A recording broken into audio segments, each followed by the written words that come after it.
Hello guys and welcome. So in this video I wanted to give my birthday message for 2020 and reflect on the year as a content creator. So basically I like to do these now each year to reflect on what's happened because 2020 has been a terrible year. Like it's definitely a year that I think most people are going to remember. And it doesn't mean that 2021 is going to be any better, but this has been the start of something awful. Like the amount of people that have died from the pandemic and so on. It's just been absolute. It's been an absolute disaster for mankind, to be honest. But people have come together and are trying to stay safe and so on, and doing what they can to survive. And I'm all for that. Now, in terms of myself, reflecting on the year, what I've done, in the first sort of 3 4 months of the year, I was just YouTubing. I wasn't even. I took a break, probably 4 or 5 months break from streaming, and I'm happy I did because I was able to revitalize this YouTube channel. And now, one, this channel doesn't rely on Final Fantasy 14 anymore, and two, it's kind of found its niche. So its niche is gaming tutorials. So if there's any game that I feel I want to make a tutorial guide for, I will. Does that?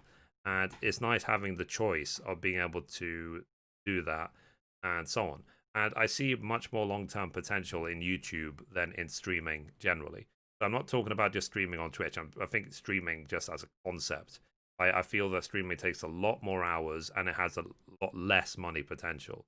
So that's why I'm more focused on YouTube. For now, I'm a YouTuber who streams, not the other way around. And also, as well, during this year, I started a personal finance channel. So in that channel, please check it out. I'm sharing my actual practical experience of working towards becoming debt free. So, in the years I've been a content creator, so I started in August 2013, I've been in debt. There hasn't been a single minute when I've been a content creator that wasn't in debt. And obviously, 7 years ago was way worse. Like I had like 30,000 worth of debt.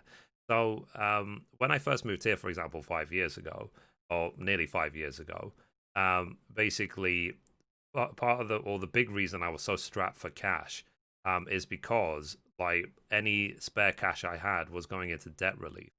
So and it still is. So it's been a very long journey, and I wanted to share that and reflect that on the personal finance channel. So the idea of the personal finance channel is to give practical experience and advice because I have now a long list of experience of what not to do when it comes to personal finance. And I have been inspired by other content creators who focus on personal finance, such as Graham Stephen. He's 30 and he's making like 6 million a year, but he's completely self-made, and he's shared the journey of how he got there. So I find that very interesting, and I try not to reflect on it too much, as I find I made a lot of mistakes in the past when it comes to money. But that's life. Everyone makes mistakes. You learn from it and you grow from it. So, and I wanted to share what I've learned on the finance channel. So please head over to the personal finance channel if you're interested. Check out the videos I've made so far because people do like to listen to me in terms of I taught people how to make millions and billions of gil in Final Fantasy 14. Wouldn't it be great if I can teach people how to actually manage their finances in real life and how to cope when you have debilitating debt? Because I've done it. So I'm trying my best now to not only to improve my own financial situation, but to reflect on and just share it with other people. Because yeah, I made a lot of mistakes, simple as that, when it comes to money in real life. And I always said to myself that I was going to enjoy the pre-mortgage part of my life, but I took it too far. So whoops, that's all I can say. And the thing is, as well, is that I feel that when you have had or been in this situation of debilitating debt, you know what it's like. You know how it feels to go to a shop and then not even have £10 to eat. Because I was in that situation at one point when I first moved in here. So, but you guys have always been there to support me, and I want to um, pay you guys back as much as I can, even if it is just sharing experience and advice of how to cope with that. Because unfortunately, debt has existed, debt will exist now, debt will always exist. But it's down to how you manage it, and it's something unfortunately that's not really taught in school.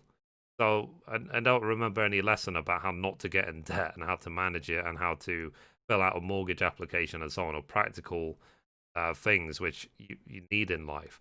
Like none of that was taught to me in school. So left to my own devices, basically I squandered any money I had. I think it's also because of my upbringing. Like when I was brought up, I always had this idea of everything being restricted. Like my parents were or are always frugal when it comes to money, but I wasn't frugal as a small kid. I wanted the next game. I wanted this, I want that, and so on. And that mentality stuck with me.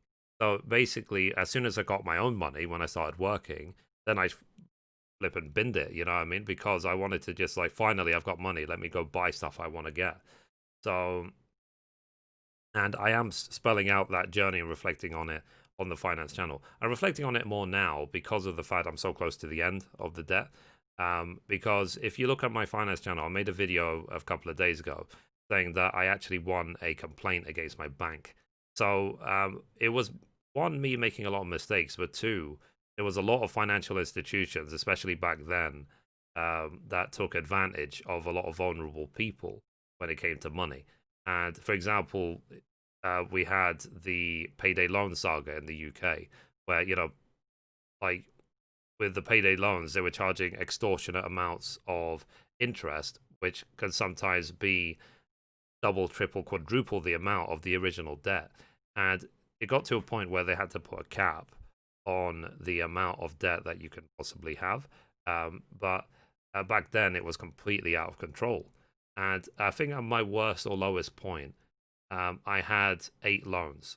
So I was using one loan to pay off the other, to pay off the other, to pay off the other. It was an incredible juggling act, all in the goal of avoiding bankruptcy. So, but you reflect. Money can always be replaced. That's the thing.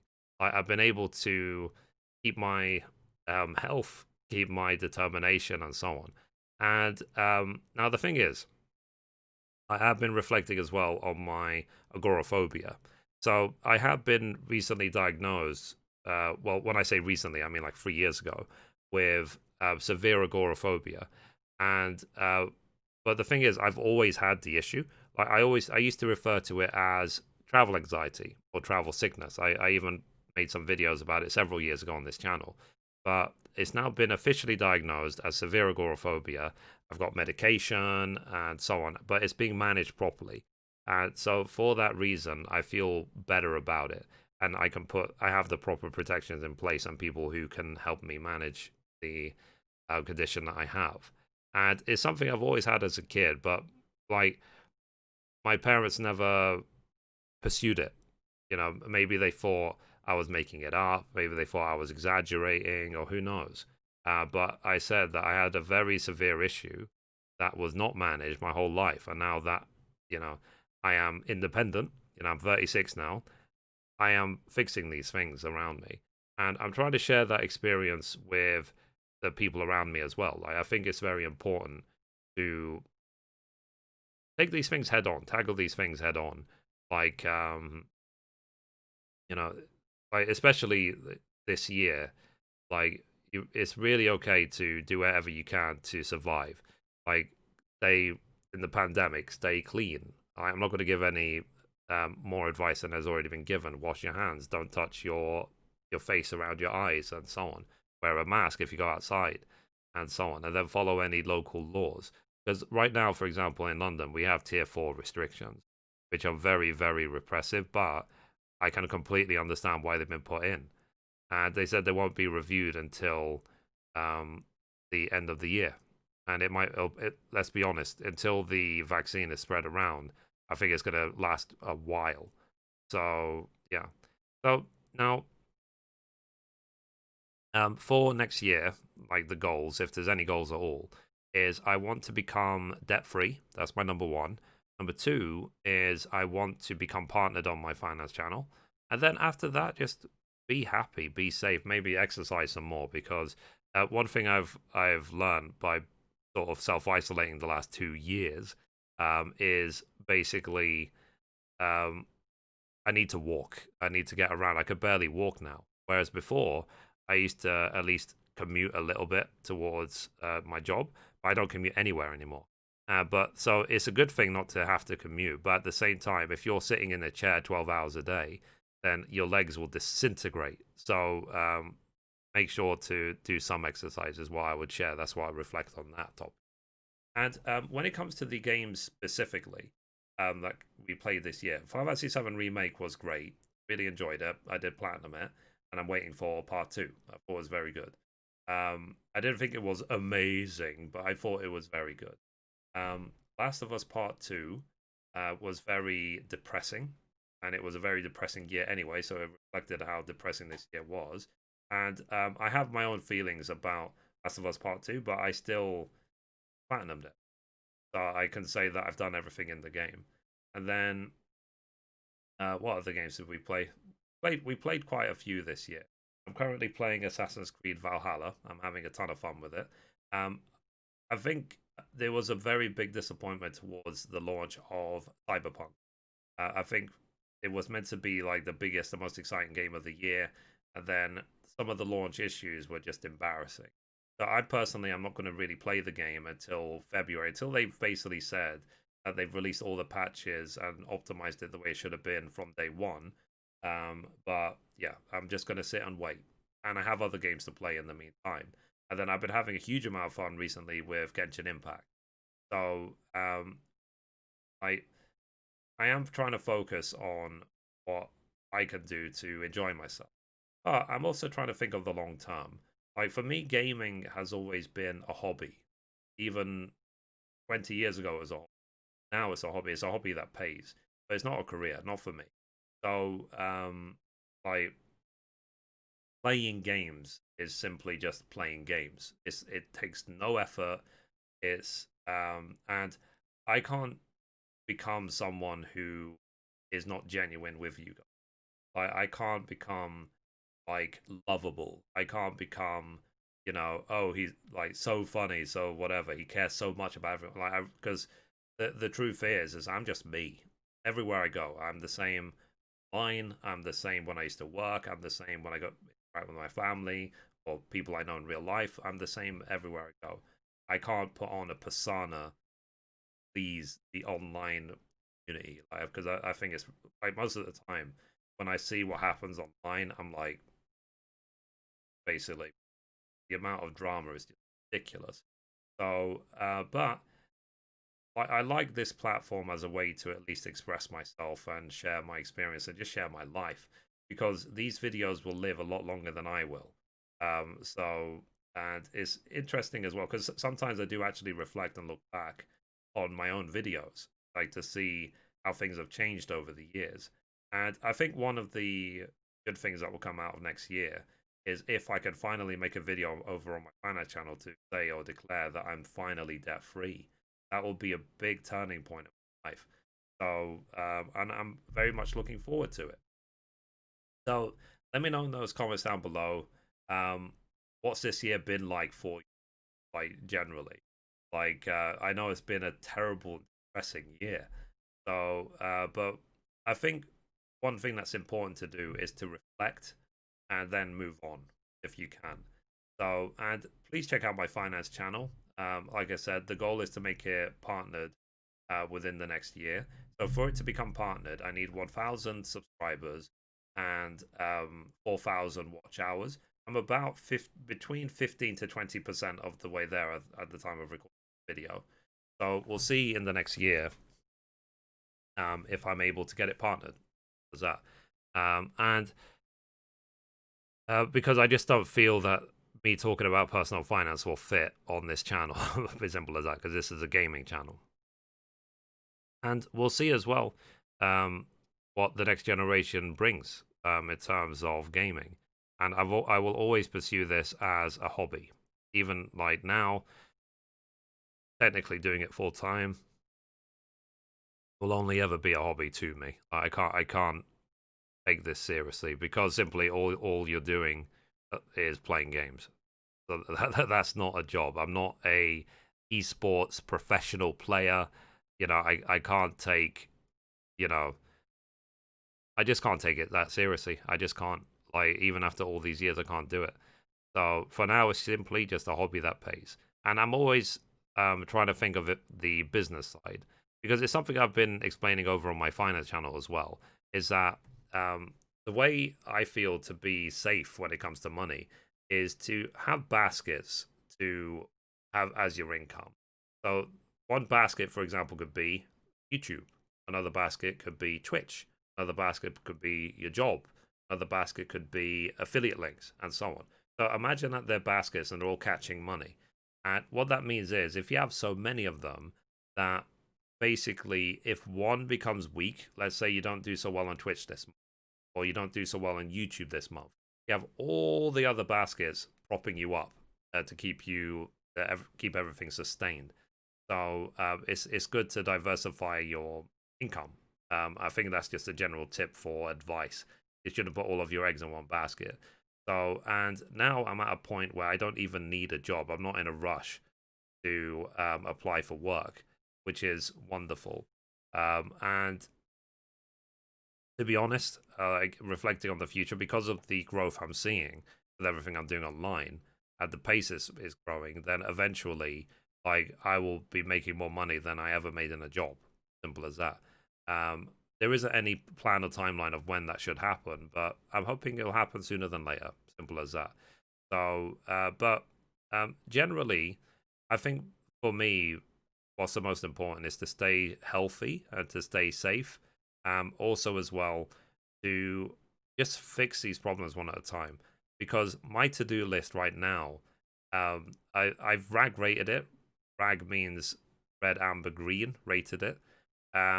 Basically, the amount of reds is now free. There's free reds on my to-do list. There used to be at the beginning of the year 12. So the fact that I've turned 12 reds into free is great. And then I'm hoping soon it'll become just one. There's one issue that I think will take years to finish, which is basically pay back my parents for the money that they had to bail me out with when I was going through all my financial crap. And I'm not aiming. I think it will be impossible for me to clear it unless I win the lottery. But I can at least clear my debt, which will then reduce the amount of reds to one. And then I have other things I'm pursuing as well. And hopefully things will go well. And we'll see, hopefully, in a year from now, what's happened during 2021 and if things have improved in my life and stuff like that. So I think it's a good time to reflect. And one thing as well is that the goals that I've set, I would say there's kind of realistic goals. They're not New Year's resolutions of like I'm going to go to the gym more. I'm going to exercise. Like, no. Like they're smart. Because I used to work in education. They're called smart targets. They're specific. I've said partner my finance channel. They are measurable, so I know exactly how close I am to partnering because it's spelled out. Even on YouTube, it's spelled out how close you are. It's attainable. I have nearly 38,000 subscribers on this channel, so having 1,000 on a second channel hopefully is attainable. It's realistic, which is the same concept because, like I said, it should be achievable, and it's timed. I've given myself a whole year, and we'll see, like I said, in a year how close we are to achieving it. So please head over to the personal finance channel if you're interested. See what you think of the videos, and I would like to know your guys' experience when it comes to money. Like maybe you've never had debt, maybe you've never had any problems with money, maybe you've always been frugal and good with managing your money. Maybe you were inspired by a friend or relative to be that way from an early age, and so on. Maybe you never had any money to manage, So, like, please let me know in those comments of each video related to the topic covered in the video, because it is a topic which I find fascinating. I wish I had focused on it more and more in the past, And also as well, the more that I teach it, the more I learn it myself. So I guess that's it for my birthday message of 2020. How was this year for you? I say that cautiously because I know that this was a terrible, terrible year for everyone involved. And also as well, thanks for the continued support as always. You are welcome to just just keep the chat going. Huh? If you want to share and reflect and chat and stuff like that, I'm here. And I am still as well trying to answer all the YouTube comments I'm getting, which is a lot of work, believe me. It's a huge amount of work. But I do that for you guys. So if you have any questions about any of the videos, just ask away. For now, it's still actually possible for me to answer all the comments. Maybe later it will become impossible if the comments start coming in too quickly. But for now, I do answer all comments on all my videos. So, yeah. So, happy birthday to me. I'm 36. We will see what happens in the next year. And I hope, for the sake of everyone, that the vaccine goes well and life can slowly, slowly start returning back to normal. Simple as that. Life has changed so much in 2020. And then, hopefully, as well, get news about Final Fantasy Remake Part 2, and when I'm debt free, then we could delve into the next generation of games and so on. So, yeah. Anyway, guys, that's it for this video. If you liked it, be sure to give it a thumbs up. You can watch around the video over there. You can watch the latest upload down there, or you can click down here to subscribe. Thank you, guys. As always, goodbye.